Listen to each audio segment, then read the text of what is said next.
Fala pessoal, sejam bem-vindos a mais um episódio do Future of Money, o seu podcast semanal aqui da Exame, onde a gente fala sobre vários temas ligados ao futuro do dinheiro. Eu sou o João Pedro Malá, vocês já me conhecem de outros episódios, e eu sou repórter do Future of Money. E hoje eu estou com um convidado muito especial, que é o Marcelo Sampaio, que é o CEO da Hashdex, uma gestora brasileira, né, que é conhecida no mercado cripto por lançar vários fundos de investimento em cripto, não só aqui no Brasil, como também nos Estados Unidos. A gente vai falar sobre isso agora, né, a grande novidade que teve semana passada. Tudo bem, Marcelo? Tudo ótimo, super obrigado aqui pela oportunidade e é um prazer estar aqui. Imagina, a gente que agradece. Marcelo, eu vou começar, acho que pela pergunta que está todo mundo querendo saber, né? A gente teve na semana passada uma aprovação da SEC, que é o equivalente à nossa CVM, né, aqui no Brasil, e ela aprovou 11 pedidos de lançamento de ETFs, que são fundos negociados em bolsa, de Bitcoin, de preço à vista de Bitcoin, e um desses 11 pedidos é da Hashdex. E eu queria que você falasse um pouco como foi esse processo, né? A gente sabe que é um processo longo, né? Acho que desde 2020, 2021 a gente tem gestoras tentando conseguir a aprovação desses fundos, como que foi quase uma novela mesmo, né? Não, foi uma novela, nossa, e até é mais antigo que isso. Começa ali em 2017, mas fala-se de ETF de Bitcoin desde que pouco depois que o Bitcoin foi criado, assim. É, mas a Uhum, SEC ela vinha resistindo, né, a ideia de deixar o Bitcoin à vista, o spot negociar nas bolsas lá. E geralmente, como o regulador faz uhum, isso, aqui ele define se ele quer ou se ele não quer, e depois ele responde tecnicamente aos aspectos. Assim. Claro que isso é uma brincadeira, mas no aham, fundo o que acontece é que você tinha uma série de questões, né, principalmente que a SEC é super cuidadosa em relação a mercado, manipulação de mercado, a trabalhar com mercado regulado, quer dizer, e daí vai, são questões super técnicas, mas na nossa, enfim, interpretação é que exigiu ali talvez uma teimosia um pouco, assim, né, de tentar trabalhar com o mercado para resolver essas questões e eu acho que a SEC ela teve um aspecto bem mais restritivo, acho que bem mais afastando muito mais essa ideia de cripto, talvez muito mais do que o Brasil. O Brasil, que a gente pode dizer que a gente teve uhum, essa proeminência aqui, né, a CVM, ela, né, hoje é super esclarecida no tema, o Banco Central é super esclarecido no tema, e não necessariamente as uhum, coisas eram assim quando isso tudo começou, né, quando a gente começou aqui e tal, mas realmente, assim, foi impressionante ver, assim, impressionante positivamente, assim, ver o regulador brasileiro, né, assim, realmente, assim, se debruçar no assunto, entender sobre o assunto, entender quais eram os riscos, tratar esses riscos, trabalhar com o mercado para que uhum. esses produtos pudessem vir, né, assim, chegar e assim foi. Eu acho que o Brasil, assim, com 2 anos e meio na frente dos Estados Unidos, assim, acho que teve uma vantagem tremenda, assim, em relação, né, não só aos Estados Unidos, até todos os outros países que não têm ETF hoje. Aham. Você falou dessa questão, né, do Brasil, e 2021, por exemplo, é um ano que sempre me vem à cabeça quando a gente fala de ETF, porque foi um ano que lá nos Estados Unidos eles estavam liberando ETF de futuros, né, de Bitcoin. E aqui no Brasil, a CVM não só já estava liberando o ETF de Bitcoin à vista, como também os ETFs multiativos, né, de cripto, né? Inclusive, o primeiro ETF liberado pela CVM foi o da Sim. Hashdex. É, na visão de vocês, por que que a gente teve essa divergência, né, entre a CVM daqui e a CVM de lá, né? Por que que a gente teve duas posturas tão diferentes entre esses Olha, reguladores? eu acho que é diferença de cabeça da liderança, tão simples quanto isso, assim. Enquanto aqui no Brasil a gente teve o que eu geralmente falo com uma honestidade intelectual tremenda, né, e um protagonismo. Então, quando você pega literalmente os líderes, assim, do quem toca o mercado, assim, desde né, do Roberto Campos Neto até, né, lá atrás né, o Marcelo na CVM com a diretoria, com as áreas técnicas, né. Acho que dá para mencionar Uhum, o Maeda, né, o Daniel Maeda, né, que em última instância era né, dentro do departamento do mandato dele, né, que isso caiu, assim.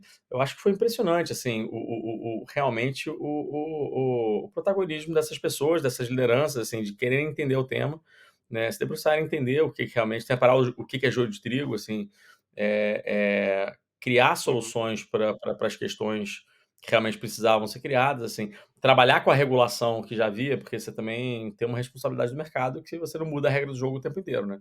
Você, sem dúvida, tem que conseguir sim. evoluir, mas você cria, vamos dizer assim, frameworks novos, assim, e tudo isso foi feito. E de um jeito, assim, até que eu acho que foi muito legal, do sentido assim, não é que agora vamos esperar e vamos baixar uma regra. Não, a gente começa aos poucos, a gente vai vendo e vai melhorando isso com o tempo. Então a CVM teve esse approach, depois o Banco Central, aí sim, já muito mais profundo no tema, lançou, né, o que caminha para ser o Drex, né? E isso como mais uma das Uhum, iniciativas, mas que possivelmente acho que o que há de mais evoluído hoje no mundo. Assim, eu não consigo ver nenhum outro país que tenha um framework regulatório melhor do que o do Brasil nesse momento. Então, assim, então o Brasil, a diferença, respondendo a sua pergunta, do que foi diferente no Brasil para os Estados Unidos, acho que foram as pessoas, né? Foi a liderança, assim, a lucidez, de novo, assim, essa honestidade intelectual ou essa curiosidade intelectual, mas e também a abertura de trabalhar com o mercado, com os agentes sérios do mercado, para realmente essa coisa chegar num produto que o público pedia, que o público desejava. Então, assim, a gente falava assim, o cripto, como por ser uhum, descentralizado, tem uma natureza descentralizada, você tem muita você obviamente tem muito player sério na indústria, mas você tem muito que não é, né. Todo mundo lembra de cripto pelas coisas ruins que acontecem em cripto na maioria das vezes, né, pirâmide, crime, etc. sim.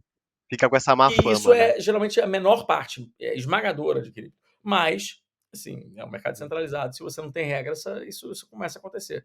Assim, o ETF ele resolvia, ou resolve justamente assim, assim, todo esse pedaço de quem quer investir, que é a maior parte das pessoas que, querem lidar em cripto, de uma uhum, forma que a gente fala que é justamente o bordão da nossa empresa, que é o simples, seguro e regulado, né.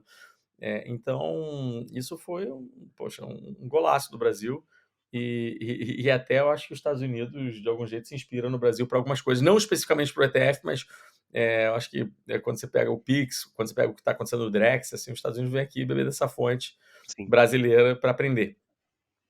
O ETF não é que eu não com a regra certeza. lá é muito diferente da daqui, mas eu acho que teve um papel de falar assim: "Não, espera aí, olha só, você tem um país que não é uma economia pequena, né, que você tem isso, né, esse tipo de produto negociando há 2 anos e meio e está tudo bem", né, não se deu nenhum Uhum, evento ruim, catastrófico, pelo contrário, foi bom porque trouxe para o mercado regulado, né, um monte de gente que estaria investindo de qualquer forma, mas de uma forma talvez não segura, de uma forma, né, assim, não completamente fair, pagando ridiculamente caro no mercado não competitivo, enfim, então você tinha várias formas. Então sim. o Brasil fez essa, acho que teve essa proeminência e vai, os Estados Unidos eu acho que de algum jeito aprendeu com a gente algumas coisas aqui, ou aprende ainda.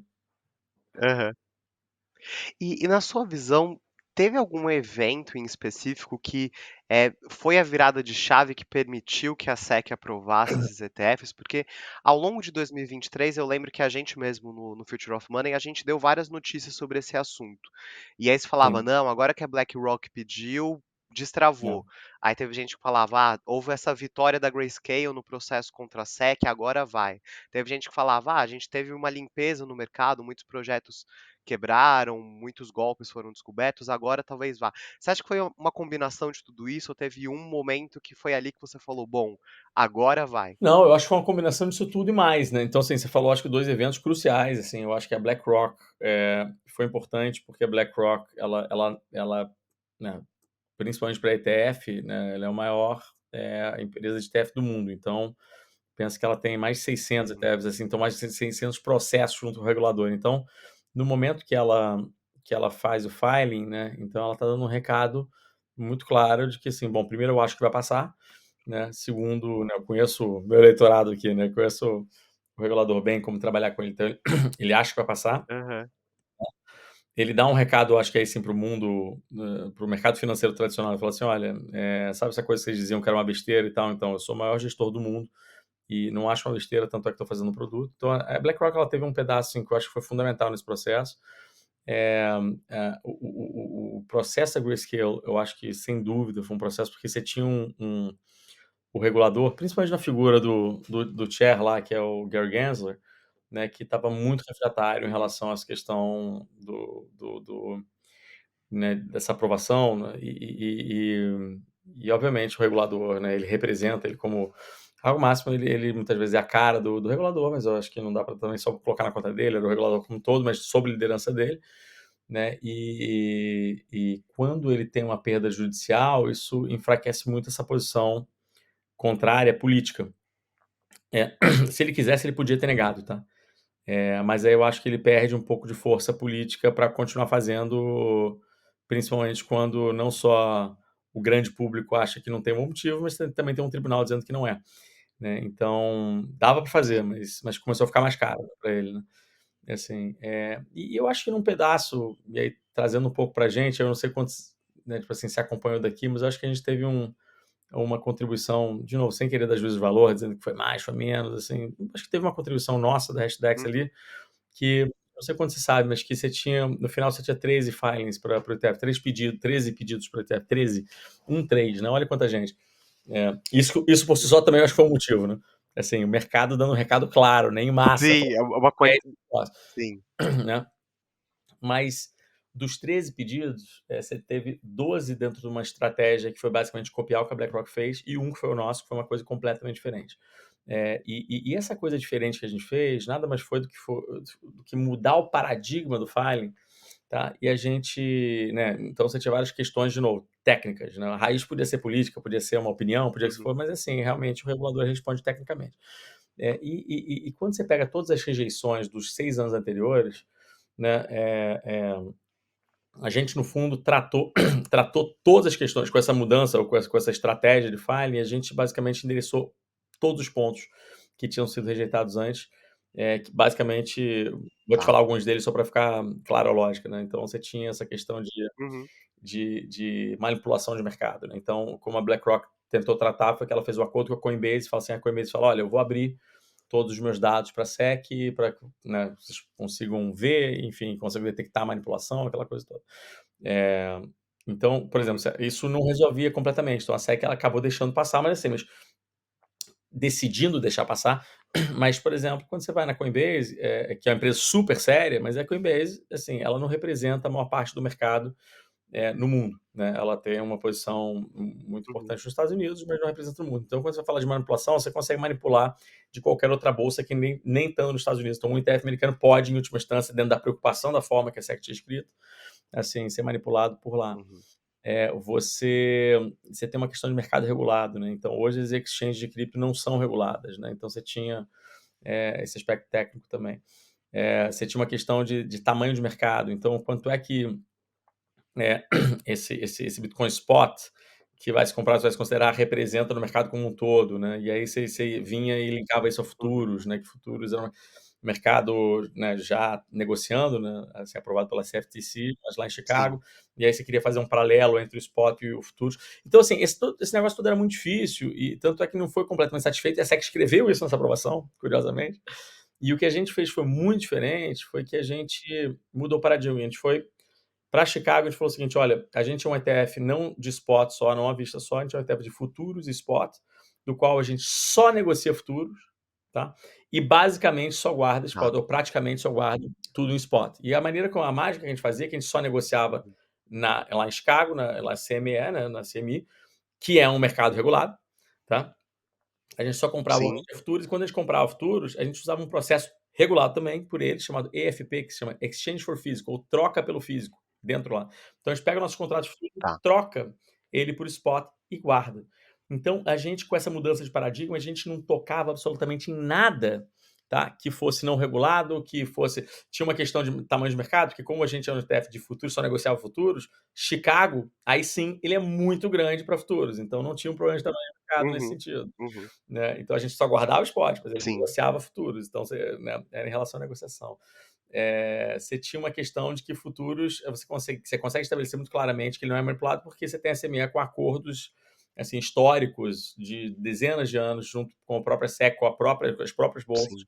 que você consegue verificar a manipulação. Então a gente mudou esse paradigma e esse negócio resolvia todos os problemas. Então a nossa contribuição da forma que a gente veio, de novo, sem dizer que foi por isso, não foi, não teve nada disso, assim, foi, Aham. esse processo né, que se perdeu, foi um monte, né, de gestoras ou de issuers querendo, né, assim, aplicar ao mesmo tempo, foi o grande público demandando por esse produto, foi a pressão política que a SEC sofreu Sim. também, mas acho que teve um pedaço da gente que a gente virou e falou o seguinte, que aí o mercado especializado olhou e falou assim, eu acho que esse file aí eles não conseguem negar, né? Então entrou numa de falar assim, então, tá bom, então eles tinham uma opção talvez só aprovar a gente, vamos dizer, se a gente chegasse nas vias de fato lá na frente, né?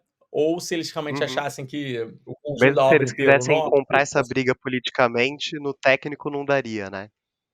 Pois é, é o que eu digo, sempre dá, mas o que eu digo, eles teriam muita dificuldade com argumentos razoáveis de parar isso, né.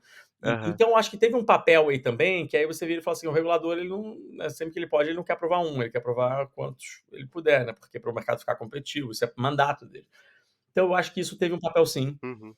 mas aí isso é uma especulação completa minha, porque, a gente eu acho que na verdade nunca vai saber, talvez um dia, se alguém da SEC escrever um livro, contar uma história, alguém.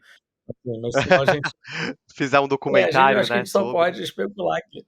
Mas assim, foi um Aham. processo muito interessante, a gente aprendeu muito nesse processo. E foi o nosso começo, vamos dizer assim, eu acho que para um caminho que na nossa cabeça pelo menos é mais de longo prazo, da gente do nosso a gente já operava nos Estados Unidos, né, assim, antes, mas eu acho que com produtos que começam a apontar mais para o que a gente tem de visão, né, para hashtags, para indústria. Então Uhum. a gente ficou super contente de conseguir participar disso como um dos protagonistas desse processo. Legal. E você comentou, né, o ETF da Hashdex, assim como todos os outros 10, eles estrearam na quinta-feira, né, a negociação no mercado. E a gente achou muito engraçado até lá no Future of Money, porque a gente via especialistas falando que, olha, a estreia foi um sucesso dos 11 ETFs, o resultado é muito bom, o volume negociado está sendo muito bom, e ao mesmo tempo a gente tinha muitos entusiastas de cripto no mercado falando, nossa, isso está aquém do esperado, não está tão bom quanto a gente achava que ia ser, meio que essa divergência, né, de visões sobre essa estreia. Como tem sido esses primeiros dias na avaliação de vocês? Vocês estão pendendo mais para o lado de, olha, o resultado está sendo muito bom, ou para o lado de, "Ah, a gente achava que ia ser melhor"? Não, então só uma correção primeiro, assim, a gente já tinha estreado antes, porque no nosso caso a gente era o único ETF que já negociava futuros, né, então a gente tá é o processo Ah, de perfeito. de adicionar spot na história. Então pra gente, assim, nesse sentido, Entendi. o que essa aprovação faz é que spot entra na história. Eh, então, olha, Entendi. eu acho que essa estreia, ela foi muito positiva, né, então acho que todo mundo ficou muito nessa história do call de preço, né. E depois Aham. do você comprar, fala em inglês, né, buy the facts, né, buy the news, sell the fact, né, então, assim, então você comprar a notícia que Aham. vai subindo, subindo, aí quando chegou nas vezes de fato, você vai lá e vende. Eu não acho que foi isso que aconteceu não, Vende. tá, nesse caso, tá. Eh, eu acho que o que aconteceu aqui é que você tinha um gigante, que era a Grayscale, que tinha um fundo fechado, né, que por Uhum. muitos é muito criticado, porque é um fundo caro, aquela coisa toda, e teve desconto, hora teve prêmio. E aí quando esse fundo converteu, e ainda está lá, você tem muita gente que vai querer sair desse investimento e procurar um outro, pode ser qualquer um dos nossos, qualquer um dos 13 ou qualquer um dos 12 que não é Grayscale, tira dele e vai comprar outro que por uma proposta de valor, ou porque prefere o gestor, ou porque acha que é mais barato, ou porque acha que a liquidez de outro vai ser melhor, ou que carregar no longo prazo, enfim, com um gestor específico, né, que conecta com a carteira deles, enfim. Uhum. Aí você tem vários motivos, mas o fato é que como o Grayscale era quem tinha mais a perder, né, então e tem muito Bitcoin lá dentro, então quando você tem essa Uhum. venda, nesse sell-off, né, assim, necessariamente vai botar pressão no mercado, ainda que o mercado esteja animado, né. Isso eu acho que ainda vai durar, eh, algum tempo, assim, né, talvez algumas semanas, até esse processo estabilizar. Não é que está sumindo o dinheiro de lá, pelo menos não foi o que a gente viu agora, mas sai, né, tem esse ajuste, e aí você chega uma hora que essa coisa estabiliza, e aí eu acho que é só mais uma questão de uma tendência de compra, porque hoje o mercado, quando você pega o mercado de Bitcoin, em relação ao não só ao Uhum. mercado americano, mas o mercado mundial, nessa exposição através de produto estruturado, é muito pequena ainda, né. Pega só, no Brasil, a gente hoje tem mais de 4 milhões de pessoas na bolsa. Investindo com a gente nos nossos ETFs Uhum. aí depende de como você vê, são só 200 mil ou Nossa Senhora já são 200 mil, né. Assim, é o copo cheio do copo vazio, que Aham, eu digo o sim. seguinte, em relação aos 4 milhões, a gente está falando de 5%. É muito pouco em relação ao que pode ser, né. A gente tem por tese que a gente acha que Uhum, Bitcoin, absolutamente 100% das carteiras tinham que ter Bitcoin. E de verdade, assim, isso a gente fala assim, aquelas carteiras dos grandes institucionais, dos menores varejos possíveis, das pessoas com mais idade, menos idade, a gente acha que todo mundo tinha que ter um pouco de cripto, mas é isso, é muito pouco e longo, né? Mas todo mundo tem que ter, porque uhum, por vários fatores, que case de cripto, que, enfim, de retorno potencial assimétrico, né, diversificação de carteira, daí vai. Né? Então, você tem um pouquinho de 1%, assim, de 1 a 5%, né, e começando mais para 1 do que para 5, assim, por um horizonte de 5, 10 uhum, anos, acho que todo mundo tinha qualquer portfólio. Qualquer portfólio que sim. tenha esse mandato, né? Então, assim, então, isso tudo é muito pequeno ainda, né? Então, essa pressão vai chegar e aí tem pouco Bitcoin no mercado. Então, assim, a gente é super bullish para frente porque a gente não consegue dizer quão bem essas gestoras vão fazer o processo de vender a lógica de Bitcoin ou de trazer gente para esse mercado, mas vamos combinar, tem BlackRock, tem Fidelity, tem Franklin Templeton, tem a gente, tem outros Facilita um pouco a coisa, especialistas. né? Então tem tanta gente contando essa história que eu acho que isso virar mainstream a maior probabilidade é que isso aconteça, não é a menor probabilidade, né? Então, então, assim, Aham. chega uma hora que vai faltar Bitcoin. Assim, então, assim, por quanto é que você vende? Você está investindo em Bitcoin? Imagino que sim, né? Ou não? Você tem Bitcoin? É, um pouquinho eu tenho, né, é o que você falou, um pouquinho todo mundo Um deveria ter, pouquinho, tudo né. bem. Aí você vê, você fala assim: "Ah, me vende seu Bitcoin por preço de mercado". Eu falo: "Não, não quero, estou investindo no longo prazo". Aí eu falo assim: "Não, mas eu te boto mais 10%". Eu falo: "Não quero, cara". Aí você fala assim: "Não, espera aí, mas se eu botar 20", aí vai indo, aí chega uma hora que vende, mas aí o preço também vai subindo. Então Sim. assim, vamos ver o que acontece, mas assim, a nossa avaliação foi que esse foi um sucesso. Esse primeiro, você vê o volume, os volumes tremendos, assim, tremendos, tremendos, assim, impressionante. Assim, é impressionante mesmo, Uhum, assim, assim, Bitcoin tá negociando a muito mais coisa que o ouro, assim, é impressionante, assim. E aí, eu acho que essa questão de preço, você tem esse evento, você tem essa coisa da Grayscale, que tem esse sell-off, nessa coisa, assim, mas essa coisa em uma hora se uhum, estabiliza, né. Talvez tenha gente vendendo fato também, então bota alguma parcela disso na conta, né, não me parece que é a maior parte uhum, dessa turma, mas isso ao longo do tempo eu acho que é uma pressão de compra, tá? Então, assim, vamos ver o que acontece. Mas isso aí é especulação minha. Tô aqui futurizando, assim. uhum. Vamos ver o que acontece. Aham.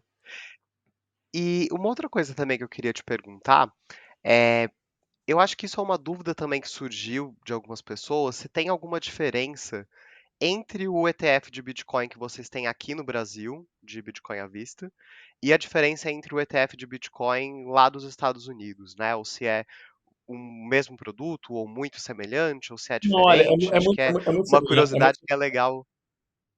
é muito semelhante, assim. Eu acho que no Brasil a gente teve que fazer algumas estruturas, assim, que lá nos Estados Unidos você não vai precisar, mas, assim, mas no final das contas segurando o Bitcoin Spot, com a mesma lógica de provedores de serviços de qualidade, com a mesma lógica de governança, assim, é o mesmo produto no fundo, assim. Você pode, se você estiver no mercado americano, você Uhum, pode investir por lá, se você estiver aqui no mercado brasileiro, você investe por aqui.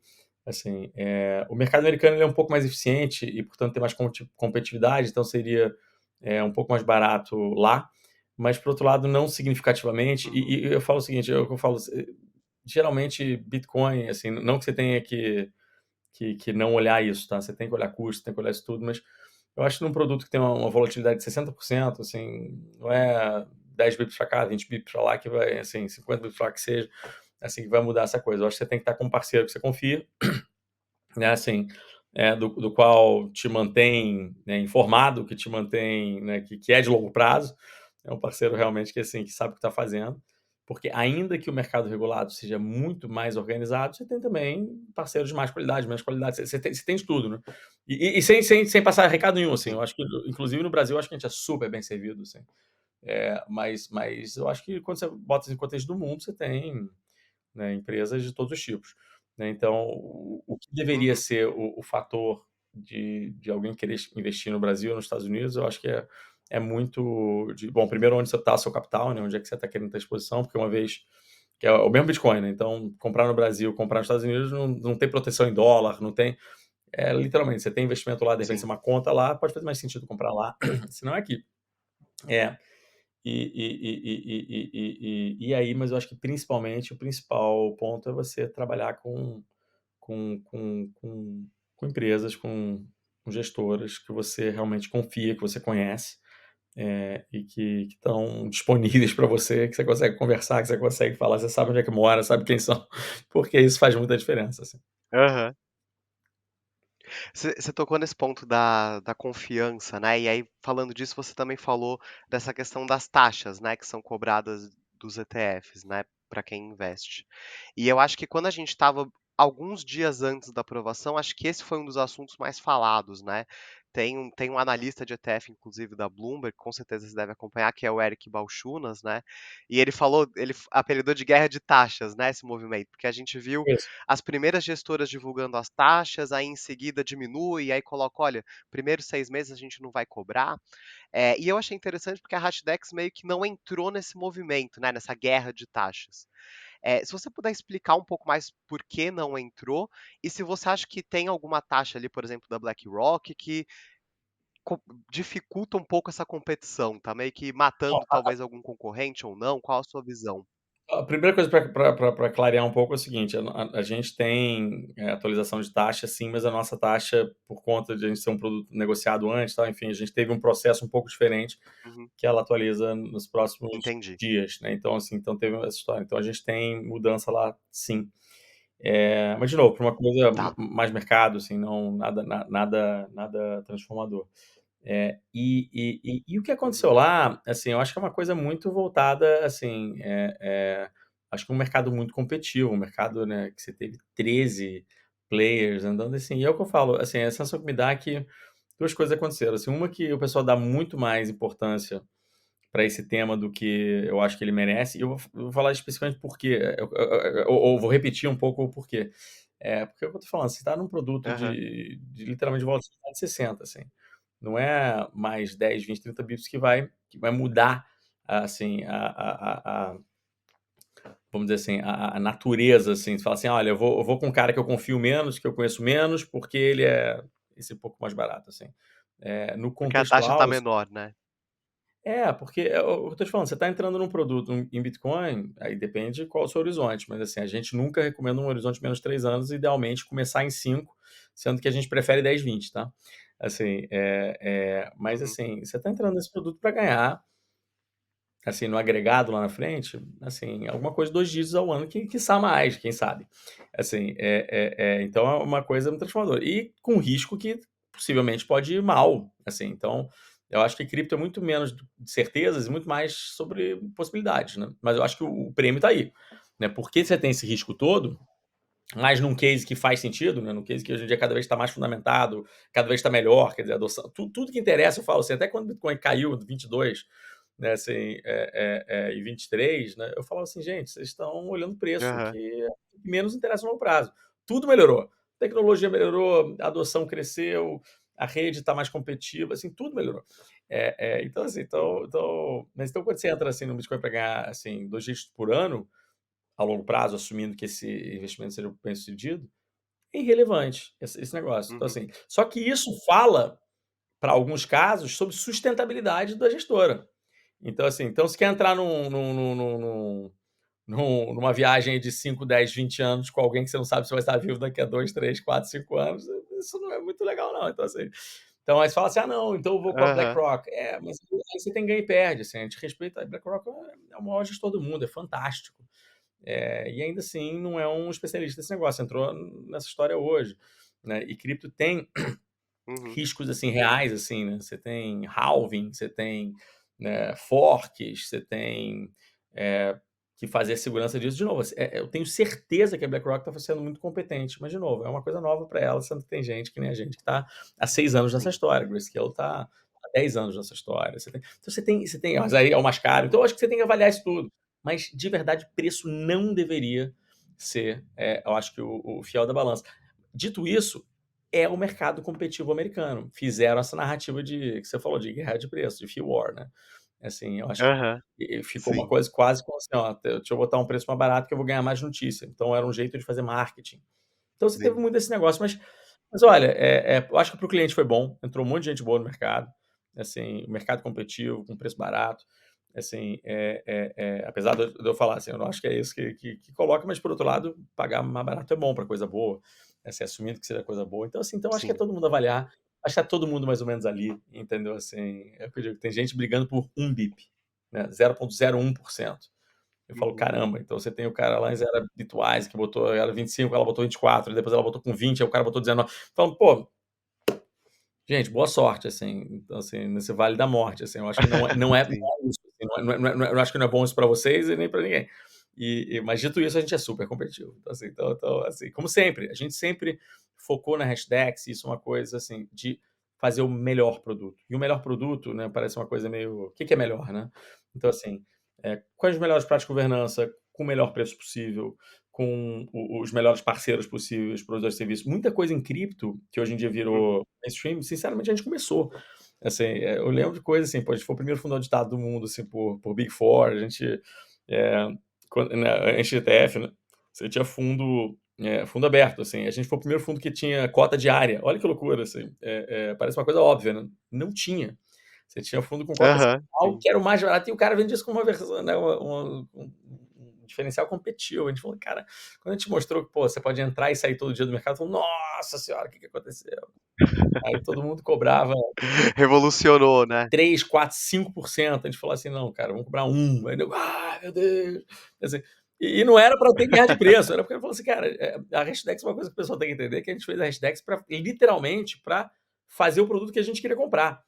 O Hash 11, né, que é o produto nosso flagship, vamos chamar assim, a gente fez pra gente, Aham. assim, literalmente, assim, a gente é aquela história de empreendedorismo clássica, né? Eu lembro que em 2017, né, quando deu aquele hype dos ICOs, né? Agora isso virou história velha, mas assim, Uhum. eu me lembro que eu e o Stefano, né, que foi um dos sócios, primeiros sócios que a gente teve, né? Eu me lembro que a gente se viu fazendo um índice na mão.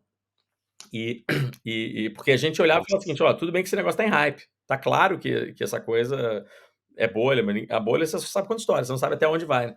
Mas agora, a gente não tá nesse negócio para operar bolha, nem para operar time, a gente tá nesse negócio para ficar 20 anos. Então, o nosso maior pecado é só não perder o que vai dar certo, tá? Então, assim, eu só não posso não estar Uhum. investido naquele negócio que vai de 1 a bilhão. Assim, então a gente se viu comprando o mercado inteiro, né, e rebalanceando isso por market cap, enfim, e aí fazendo esse negócio. E eu me lembro que uma vez eu virei para ele e falei assim, Stefano, alguém tinha que estar fazendo isso profissionalmente, cara, não dá pra gente ficar fazendo isso na mão, cara, não tem condição nenhuma, assim, se rebalancear, você tá louco, cara. Assim, e aí Viu essa a é uma das histórias oportunidade, que né. leva ao Hash 11, né, que leva a Hashdex. A gente falou assim, cara, vamos fazer profissionalmente, cara, vamos resolver o problema que a gente tem pra gente, e aí tá ótimo. Então a gente, na Hashdex, ninguém tem classe especial aqui, nenhum funcionário tem, não, então a gente compra, a gente não paga, não existe isso aqui, cara. A gente paga o que todo mundo paga porque a gente paga o preço que a gente acha que é o preço justo, é o preço que a gente queria pagar, que a gente estava confortável em pagar, né? Então assim, Aham. eu acho que essa coisa de guerra de FII, assim, é uma coisa meio inócua. Eu acho que é levar a conversa para o lado onde menos interessa. De novo, o Grayscale tá caro, tá, aí podemos ter, se tem um cara que destoa, tá bom, cara. Então, assim, será que não tem um que... Mas se não, cara, assim, 10 bips, tem gente brigando por 1 bip, cara. Assim, cara, escolhe o seu parceiro. Assim, não é isso que vai fazer a diferença, tá entrando nesse negócio para Uhum. ganhar, sei lá quantos por cento, se der certo, né? E não é, assim, realmente essa coisa. Então, eu acho que os Estados Unidos muito competitivo, aquela coisa levou a conversa para o lado, na minha opinião, que interessa menos. E eu acho que interessa muito mais saber assim, vem cá, mas quem que você está usando? Como é que você está fazendo essa custódia aí, cara? Como é que você está fazendo seu, assim, esse processo? Como é que você marca essa cota aí? Que índice você está usando? Deixa eu ver esse índice aí. Esse índice é bom? Assim, porque você pode estar querendo salvar 10 bips e o cara te ferrar no índice, porque o índice é uma droga. Então, assim, você tem tanta dessas, assim, tantas assim que vem, que... Mas, enfim, essa é a minha opinião. Então, a gente tem um aspecto muito mais longo prazo do mercado, de sustentabilidade, e de servir o mercado bem com o melhor produto possível, com os melhores parceiros. Então, a gente é parceiro da Nasdaq, nossos índices são Nasdaq, a gente, 100% que a gente tem é Deep Cold Storage, Uhum. com os melhores custodiantes do mundo. Assim, a nossa governança, nossos fundos têm, assim, principalmente nossos fundos open-ended, que a gente chama, assim, todos têm conselho, tem board, né, assim, independente. Então a gente nem, o que a gente fala, a gente tem supervisão adulta, né? A gente não pode nem fazer a besteira, assim, o cara não deixa. Então, assim, eu acho que olha o teu parceiro. Tão de olho, né. Não, estamos de olho não, assim, você está contratado para ficar de olho, você não pode. O cara não aprova, você vai fazer mais ou menos, o cara não deixa. Assim, Aham. então o que que torna esse cara realmente melhor? Olha o nosso research, assim, aqui assim, a gente fala com agora, né, não só no Brasil, obviamente que a gente serve no Brasil, mas serve nos Estados Unidos, Europa, assim, a gente conversa com todo mundo lá, com o mercado o tempo todo, com um research de qualidade, que outros têm também. Mas o que eu digo assim, o que que é o agregado do pacote? O que Uhum. que, né, quando você compra Apple, por que que você gosta de comprar Apple? Por que que você prefere Apple em relação a outra marca? Por que você prefere, não sei, essa cerveja em relação àquela outra? Assim, você tem um agregado de coisas. Então, olha isso, porque não é preço. Preço é um elemento. E se você me perguntar, todo mundo ali naquela meiuca ali é um elemento pequeno. Uhum. Ah, legal. Achei bem legal ter essa perspectiva, porque realmente eu acho que uns 3 dias antes da aprovação do ETF só se falava sobre taxa. A gente deu muita notícia sobre isso, porque começou a se falar muito, e aí uma gestora diminuía, a outra corria atrás, e é o que você falou. De repente, uma estava 0,25, outra 0,24, 0,20, 0,19, às vezes realmente desvirtua um pouco do debate, né, que está acontecendo ali da coisa. Do que interessa, né, cara? Você quer investir nisso por quê mesmo? Assim, você entendeu o que isso quer dizer? Assim, o que que você quer comprando? Por quanto tempo? Uhum. Assim, com quem? Assim, aí o cara tá falando, não, mas eu consegui o mais barato. Fala, pô, beleza, então tá bom. Assim, pô, injeção na testa, Total. tá tudo E aí uma liberado, outra vai, coisa pronto. também. É. Sim. Uma outra coisa também que eu queria te perguntar, porque aqui no Brasil a gente já tem a regulamentação do mercado cripto bastante avançada, né? E toda vez que a gente conversa com o pessoal do mercado, eles falam que isso dá uma boa tranquilidade para você se planejar e para operar mesmo dentro do mercado, né? Ter essa regulamentação. E lá nos Estados Unidos não é esse o cenário, né? Os Estados Unidos hoje não tem uma lei, por exemplo, específica para o mercado cripto. Vocês estão monitorando essa questão? Vocês acham que esse debate pode avançar esse ano? Lá é ano eleitoral, né? Então a gente sabe que ano eleitoral em qualquer país, muita coisa acaba não avançando. Mas como que tá essa perspectiva para vocês sobre regulamentação? Então, a regulamentação lá, assim, por enquanto ela é praticamente inexistente, assim, não é que inexistente, tô sendo leviano aí com os Estados Unidos. Eles têm, inclusive, você tem cidades como Nova York, que tem uma regulamentação específica, de cripto, que chama BitLicense, tem uma licença específica. Já foi feito coisa, a própria CFTC, né, que quem regula lá as commodities, tal, enfim, aprovou o Bitcoin e Ethereum antes, assim, com Uhum, um certo protagonismo, e tal. Mas a verdade é que você está faltando, eu acho que aquele primeiro pacote pró-mercado, desenvolvimentista de mercado, né, pró-cripto, né, assim, que ainda não aconteceu lá. uhum, O Brasil, ele teve isso também em ondas, né? Então a gente teve um primeiro ofício lá atrás, que já deu alguma clareza. Aí, certa hora, acontece que nem aconteceu lá, passa os ETFs, né? Aí tá bom, aí depois o Banco Central começa a posicionar, aí depois, aí sim, a gente teve um marco lá no Congresso que foi espetacular, né? Assim, que com certeza é menos que a gente, no fundo, assim, queria, mas é tão mais do que qualquer outro lugar do mundo que já é incrível, assim, né? Assim, você tem agora um 75 aham, se especificamente fala disso, né? Então é o que é essa tranquilidade que eu acho que você está colocando. Então, assim, então o Brasil ele tem protagonismo, mas também foi uma coisa em fases, né? Os Estados Unidos vai ser a mesma coisa, mas ele só está uhum, atrás, né? Ele só está realmente alguns anos atrás. Curiosamente, por uma vez, porque os Estados Unidos geralmente é quem está na frente dessas coisas, desses processos, né? Quem lidera pois isso. é. Então, isso foi uma Uhum, surpresa, tá? Então, e a gente acha que vai acontecer agora. Tanto que eu falo que a coisa mais importante desse ETF de Bitcoin, absolutamente, sem tirar nem pôr, é o que acontece depois dele, né? Não que seja rapidinho, não, tá? Assim, é um negócio que, uma vez que passou ele agora, tá? Assim, começa a entrar investidor, começa a entrar institucional, e aí o pessoal começa a aprender sobre isso, aí começa a uhum, ver o potencial, fala assim, ué, mas então, se eu posso fazer isso, eu posso fazer aquilo também. Ah, não, não pode. Aí ele com lobby bom, com, né, com, né, profundidade no assunto, ele vai lá e aí cobra do regulador pelos canais, que assim, aí o regulador tem que se manifestar. O regulador está ali para servir o mercado, né? uhum, Então, quando você tem um mundo institucional, ele é mais organizado que o mundo do varejo. Então, muda de figura esse negócio, né? Então essa coisa começa um processo agora que aí os Estados Unidos, eu acho que ele tem uma diferença muito grande do Brasil, que é não só o tamanho, mas acho que é que ecoa. O que acontece nos Estados Unidos quase que autoriza o resto do mundo, ou bota pressão no resto do mundo, os outros países, as outras sim. jurisdições para fazer também. Então, Uhum. cripto, que é um fenômeno mundial, eu acho que, assim, é razoável a gente achar que nos próximos 5 anos esse mercado começou, assim, ou não é começou, assim, mas ele ganhou uma atração violenta na semana passada por conta disso, pelo que acontece depois. Muito menos do que, Você assim, acha que dá uma outra legal que vai ter escala? um. Eu acho que bota os Estados Unidos numa situação de que vai ter que regular isso. E aí você entra em outra escala, tá? Perfeito. Assim, isso é um lado. E o outro lado, eu acho Uhum. também que você convida todo tipo de investidor em números, né, a conhecer sobre isso. E, cara, eu não conheço ninguém que conheceu o cripto de verdade, assim, não é que fez um trade. Ah, não, comprei caro, vendi barato, me dei mal. Não é isso que eu tô falando. Estudou o assunto, entendeu Aham. o que que era, entendeu, assim, nunca vi ninguém falar: "Ah, eu gostava disso, não gosto mais", assim. É tipo a internet, quando você viu o e-mail, cara, não, desculpa, não dá pra voltar para o correio. Você não acha o correio máximo, entendeu. Assim, de repente você vai mandar um Aham. cartão de Natal pra alguém, tá bom, parabéns, assim, mas mandar mensagem, assim, não é um pouquinho melhor, é uma ordem de magnitude melhor. Então, eu acho que cripto, e não falando especificamente de Bitcoin, mas cripto, né, nas suas várias formas, resolvendo seus vários problemas distintos um dos outros, né, com várias soluções diferentes, geralmente é transformador, é disruptivo e é mais uma pernada daquela tecnológica que, eh, cria produtividade, eficiência numa escala brutal, assim. Legal. Eu queria também te perguntar uma outra coisa, porque obviamente o mercado e os investidores, eles sempre estão olhando, uma vez que o evento acontece, eles já estão olhando para o próximo, né. E assim que o ETF de Bit e antes mesmo, né, alguns dias antes do ETF de Bitcoin ser aprovado, já estavam falando: "Ah, agora a SEC vai analisar o ETF de Ether, né, esse é o próximo, expectativas, etcétera". A gente tem aqui no Brasil um mercado de ETFs que já é bem diverso, né, a gente tem ETFs de Ether, de Bitcoin, multiativos. Você acha que os Estados Unidos estão caminhando para isso? Ainda tem resistência da SEC? Você acha que, por exemplo, já nesse ano a gente pode ter um ETF de Ether aprovado ou é muito cedo para falar sobre isso? Qual a sua análise?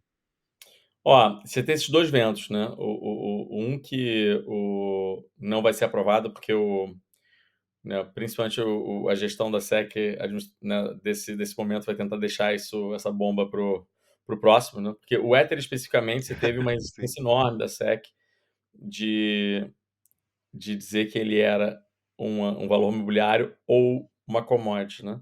E isso foi uma situação que se deu pelo seguinte, porque na visão claramente do Gary Gensler lá, né, o chair da SEC, seria o presidente da CVM deles lá, assim, claramente, assim, pelo menos nossas interpretações lendo o mercado, vendo o discurso, vendo o comentário, é que ele acha que é um valor imobiliário. Só que, se ele falar que é um valor imobiliário, ele vai estar desfalando o que a CFTC, né, o outro órgão regulador, falou, né, e vai comprar uma Uhum. briga danada. Então ele não quer dizer que é uma commodity, porque parece que ele não acredita nisso, mas ele também não quer dizer que é valor imobiliário para não criar um problema institucional, né. Aham. Então essa coisa é, tá aí com essa situação delicada. Então tem gente que fala o seguinte: "Ó, esse cara vai tentar embargar isso para frente", tá.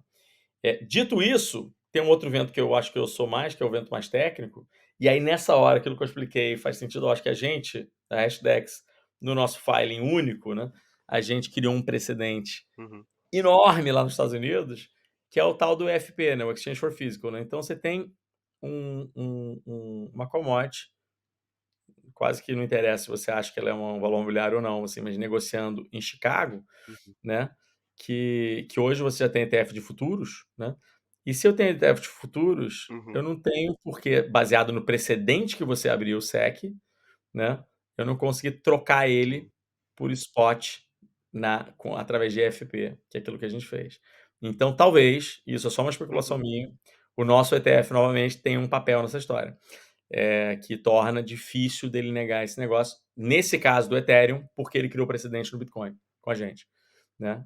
Posso estar, Entendi. assim, lendo demais o mercado e sim, mas a verdade é que eu acho que a vontade da SEC, ou especialmente da gestão atual, é de empurrar isso para frente. Uhum. A questão é se ele consegue ou não, né.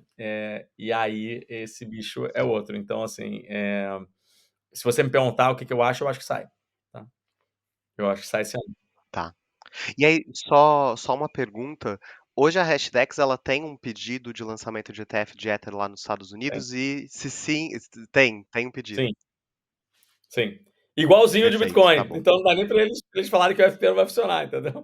É isso que eu tô te falando. É igualzinho. E a coisa Porque é diferente de todo isso, né, mundo. a sensação que eu fico é que coloca a SEC um pouco na parede, né, ela vai ter que negar falando: "Olha, pra gente é um valor mobiliário, não é commodity", tem essa Aí, de questão, novo, né. o nosso objetivo não é botar ninguém na parede, é ser super técnico, né? Eu acho que talvez uma Sim. das coisas que realmente, assim, é a nossa pegada, assim, é que a gente, literalmente, a gente entre aspas, não fica bravinho com o regulador, assim, a gente vai tentar entender o que ele está falando, fala assim, não, peraí, vamos tentar entender, assim, peraí, Aham. e vamos trabalhar com o que você está dando pra gente, né? É o que eu te falando, o regulador não fala não porque não, assim, é não e técnico. A gente fala assim: "Não, Sim. vamos ler isso, vamos tentar entender". Fala assim: "Não, entendi". Então eu posso concordar que aquilo não é, mas assim, mas a regra é escrita de um jeito. Então espera aí, vamos tratar o aspecto da regra. Não vamos tentar inventar ou ficar bravo ou forçar a barra. Não, espera aí, vamos conversar, espera aí, entendi o que você está falando. Será que não tem solução? É, assim, e aí foi. Então nos Estados Unidos é um pouco isso. A gente fez um mesmo filing, e os dias estão correndo e eles vão ter que se manifestar. Agora, é o que eu digo, você pode até, assim, né, falar negar porque faltou, sei lá, a camisa do gestor não foi verde no dia que ele fez a submissão. Pode ser por qualquer coisa. Mas geralmente o que eu digo assim, se você quiser Aham. fazer um princípio técnico, eles vão ter dificuldade em eu acho que argumentar ao contrário. Mas podem. Então vamos ver o que bicho dá, mas eu apostaria que tá no caminho bom. Vamos ver. Perfeito. A gente já passou do nosso tempo, mas tem uma última perguntinha só que eu Claro. queria fazer, que acho que é uma pergunta importante. A Hashdex também já fala sobre isso várias vezes, que eu já conversei com vocês, que é a tese do Bitcoin como ouro digital, né? Eu acho que é a grande tese de valor por trás do Bitcoin. E a gente vê ela avançando ano a ano, assim, pela adoção do mercado e a perspectiva das grandes empresas. O quão avançado você acha que a gente está nessa tese ser realmente a tese adotada pelo mercado? E o quanto esses novos ETFs de Bitcoin contribuem para essa tese na visão de vocês? Olha, Bitcoin, a principal tese hoje dele é realmente uma reserva de valor digital, ou seja, que dialoga com essa história do ouro, né? Mas ela ainda é emergente, tá? Então penso que o ouro tem um market cap hoje de Tá, 12, 13 trilhões de dólares, tá? Bitcoin chegando a um, tá? Então o ouro, né, ele é, do ponto de valor de mercado, 13 vezes maior do que Bitcoin. É, no entanto, não acho que é uma coisa comparável, especificamente quando a gente está falando de valor de mercado, porque ouro é uma reserva de valor, né? Reserva de valor você tem várias, você tem dólar, né, além do ouro, você tem imobiliário, você tem metais preciosos, né, você tem um monte de coisa, né? E aí quando você coloca isso em escala, a gente está falando de centenas de trilhões de dólares, tá? Umas 2 ou 3 centenas de trilhões de dólares, dependendo de como você vê, tá? E aí você tem um negócio que está valendo um. Mas geralmente, não bastando isso, essa coisa, quando você tem essa coisa emergente, por um aspecto tecnológico, né, por uma vantagem, uma eficiência tecnológica, esse negócio ele não. Bom, primeiro que não necessariamente ele mata o outro mercado, tá? Ele vai ganhar uma fração disso, e qualquer fração já é uma coisa muito maior do que um trilhão dele hoje. Mas só que geralmente ele cria muita produtividade no mercado. Então ele tem, se ele não toma o mercado inteiro, que não acho que não necessariamente é o caso, mas ele fica muito maior do que o mercado atual hoje. Né? Porque aí eu pergunto assim, quem mais vai usar reserva de valor agora que o Bitcoin está estabelecido? Assim, será que é, essa reserva serve como colateral que o ouro hoje não serve para um monte de coisa? Será que, assim, as novas gerações que não tinham reserva de valor agora nascem dentro de uma cultura de ter reserva de valor, porque elas nasceram no mundo Bitcoin, todo mundo, e elas cresceram com essa lógica de que Bitcoin, todo mundo tem que ter Bitcoin um pouco. Né? Hoje os millennials têm mais Bitcoin do que qualquer outro ativo na carteira dele.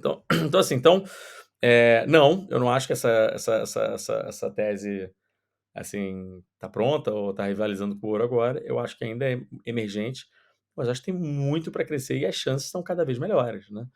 Eh, Você tem um gestor perfeito. outro que fala assim: "Olha, quanto mais caro o Bitcoin tá, acho que melhor tá de entrar", porque porque ele tá maior, né, assim, ele menor ele é muito, né, assim, não é nem só que ele é volátil, mas ele pode dar certo, pode não dar. Ele muito grande, estável, assim, cada vez maior e estável, assim, é é uma boa reserva de valor, né. Então, assim, é uma reserva de valor melhor do que quando ela está menor. Então assim, essa coisa tá no começo da curva ainda, assim. Eu falo que cripto, geralmente, as pessoas só têm 2 estados, né, as pessoas que não estão nesse mercado, não estão estudadas nesse mercado, né. Geralmente, ou você acha Aham. que quando tá subindo muito, né: "Putz, eu vi esse negócio barato, perdi a chance, perdi a janela". Aí o cara: "Pô, agora não vale mais a Sim. pena, perdi, eu vi esse negócio, estava 10 vezes mais barato". Assim, ou então, quando tá caindo muito, ele fala: "Tá vendo? Te falei que esse negócio é uma besteira, esse negócio não vale nada, entendeu? Isso aí era fumaça". E são 2 lugares horríveis de se estar, assim. Sim. Não fiquem nesses lugares, assim. Geralmente, assim, não Bitcoin é um ativo, nesse momento da história, especulativo, que tem risco enorme, só que o case é muito bom, tá? Então a chance de dar certo tá cada vez melhor, tá? De ter um papel como reserva de valor. E reserva de Sim. valor é um dos casos, né, é um dos cases para Bitcoin. Eles têm outros, assim, o Bitcoin tem outros cases. Uhum. Então meu ponto é o seguinte, a maneira e aí por isso que a gente gosta tanto do Hash 11, a gente até não recomenda, assim, né, a nossa grande recomendação é de Hash 11, é de NCI. Se você tem uma tese para Bitcoin, a gente tem o melhor produto do mercado para você comprar Bitcoin. Mas a nossa recomendação é que você compre de Hash 11, pouco, muito longo. E aí sim, cara, e aí eu acho que não interessa muito o preço que você comprar.